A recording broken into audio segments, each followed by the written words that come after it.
আজ সেই এসেই গেল তোজোর জন্মদিন বলতে বলতে ওরা 3টে বাচ্চা আমার মাথা এমনভাবে খারাপ করে রাখে। তার জন্য আমি ওদেরকে সবসময় বলি জন্মদিনের দিন আমি কিন্তু বেশি কিছু রান্না করতে পারবো না, একদম আমাকে ডিস্টার্ব করবি না। এই কথাগুলো বলাতে ওরা কিছুদিন বেশ চুপ থাকে। যাই হোক, বাড়ির সব থেকে ছোট ছেলের জন্মদিন আজ, আর কিছু না করলে তো হবে না। ও যা যা খেতে পছন্দ করে আমি সেই সমস্ত কিছুই করার চেষ্টা করেছি আর কি। আর সমস্ত কাজের মধ্যে যদি কেউ একটা কাজ করে দেয় না, তার থেকে বোধহয় শান্তি হয়তো আর কিছুতে হয় না। বড় মেয়ে বলল তুমি এদিকে রান্না করো আর পায়েসটা আমি করে দিচ্ছি, তাই এটাতেই অনেক শান্তি। এত কাজ করতে করতে যখন গলাটা শুকিয়ে যায়, কেউ যদি এসে মুখের সামনে এক গ্লাস জল ধরে, তার থেকে শান্তি আর কি হতে পারে বলো। যাই হোক, দুটো মেয়েই অনেক বোঝে, ওরা আমার হাতে হাতে অনেক কিছু করে দেয়।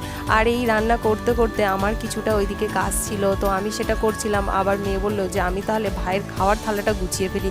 আর ও খুব সুন্দর করে শিখে গেছে, যেরকম ঠিক আমি গোছাই ও সেরকমভাবেই কিন্তু খাবারের থালাটা গুছিয়ে ফেলেছে। দেখো কত সুন্দরভাবে কাজ শিখে গেছে, টুকটাক ওরা হাতে হাতে আমার অনেক কাজ করে দেয়।